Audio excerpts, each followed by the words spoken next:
अस्सलाम वालेकुम रहमतुल्लाहि वबरकातुहू। क्या हाल है फ्रेंड्स, कैसे हैं आप सब? उम्मीद है सब खैर आफियत के साथ होंगे। जी तो जनाब, आज आपके साथ रेसिपी शेयर करने जा रही हूँ, बहुत ही चटपटे मकरूनीज़ की रेसिपी। और इसके लिए हमें चाहिए एक दरमियानी साइज़ की प्याज, हमने बारीक काट ली थी। और उसके बाद हम इसमें थोड़ा-सा ऑयल ऐड करेंगे और मैं दिखाती हूँ कि आपको ऑयल कितना इसके लिए चाहिए होगा। ज़्यादा हमने यूज़ नहीं करना क्योंकि हमने पहले बॉयल की हुई मकरूनीज़ में भी थोड़ा-सा ऑयल ऐड कर लिया था। और उसके बाद हमने इसमें भी फिर कम ऑयल यूज़ करना है। जी तो जनाब, हमें इतना सा ऑयल चाहिए, ये देखिए। और उसके बाद हमने प्याज को थोड़ा-सा ब्राउन करना है, बहुत ज़्यादा ब्राउन नहीं, बस हल्का-सा कलर चेंज होगा। फिर हम इसमें टमाटर ऐड करेंगे।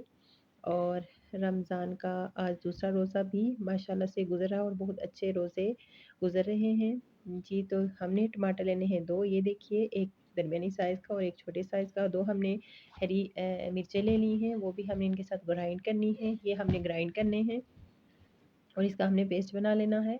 जी, तो हमारी प्याज़ ये देखिए इस तरह की हमने प्याज़ थोड़े-सा कलर चेंज होगा तो फिर इसमें हमने पेस्ट ऐड कर दिया है। ये देखिए, हमने इसमें हरी मिर्चें भी पेस्ट बना लिया था हरी मिर्चों का भी। और उसके बाद हमने इसमें मसाले ऐड करने हैं। मसाले आप अपने टेस्ट के अकॉर्डिंग ऐड कर सकते हैं। वैसे जितने मैंने ऐड किए हैं, ये बहुत ही मज़ेदार और चटपटी सी मकरूनीज़ बनी हैं।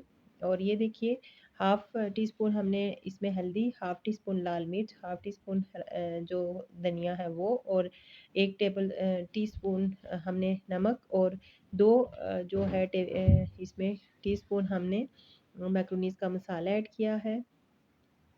ये इसमें हमने ऐड कर दिए हैं और इसको टमाटर को हमने थोड़ा पकाना है, उसमें कच्चापन जो है वो ख़त्म होगा तो फिर हम इसमें चिकन ऐड करेंगे। जी, तो जनाब, एक थोड़ी-सी अच्छी बात आपके साथ शेयर कर लेती हूँ। रमज़ान का महीना है और तहज्जुद ज़रूर पढ़ा कीजिए। तहज्जुद वो आखिरी मरहला है जिसके बाद ना कोई ज़ख्म सताता है और ना कोई गम रुलाता है। नींद कुर्बान करके जब रोती हुई आँखें अल्लाह को मनाती हैं ना, तो ख्वाब हकीकत बन जाते हैं और ताबीर कुन में बदल जाती है इंशाअल्लाह। और ये देखिए, हमने चिकन इसमें ऐड करना है। चिकन मैंने बॉयल कर लिया था, मैक्रोनीज़ भी मैंने बॉयल कर ली थी। और अब हम इसमें चिकन ऐड करेंगे और उनको थोड़ा-सा अच्छे से मिक्स करके फ्राई कर लेंगे। अच्छा, एक बात कि मैक्रोनीज़ को हमने जब बॉयल करना है, तो उबलते हुए पानी में हमने मैक्रोनीज़ का पैकेट जो है वो डाल देना है और उसमें नमक हाफ़ टी स्पून और उसमें 1 टीस्पून हमने ऑयल ऐड कर देना है। जब बॉयल हो जाएँगे, थोड़ी पक जाएँगी, तो उसके बाद हमने इनको छानना है, ठंडा पानी डालना है इनके ऊपर और उनमें 1 चम्मच ऑयल ऐड करके मिक्स कर देना है। इससे ये होगा कि मैक्रोनीज़ जो हैं वो आपकी जुड़ेंगी नहीं, अलग-अलग होंगी। तो अब हम इसमें मैक्रोनीज़ ऐड करते हैं और इनको अच्छे से मिक्स करेंगे। और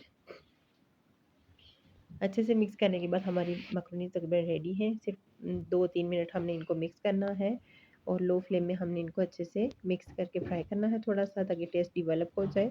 और उसके बाद फिर मैं आपको डिश आउट करके दिखाती हूँ।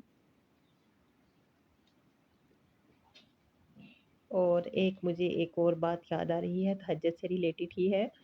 तुम तहज्जुद तक खुद नहीं जाते, बल्कि तहज्जुद को तुम तक लाया जाता है। तुम सजदों को नहीं चुनते, बल्कि तुम्हें सजदों के लिए चुना जाता है। ये अल्लाह ताला की तरफ से तौफ़ीक होती है कि हम तहज्जुद पढ़ें और अल्लाह ताला हर इंसान को तौफ़ीक दे कि वो तहज्जुद की नमाज़ पढ़ सके। जी, तो हमारी मखनीज़ रेडी है, मज़ेदार सी मखनीज़ ज़रूर ट्राई कीजिएगा और कमेंट करके मुझे बताइएगा। अगर इसमें कोई कमी है तो ज़रूर बताइए ताकि मैं इम्प्रूव कर सकूँ। दीजिए मुझे इजाज़त। ओके, अल्लाह हाफ़िज़।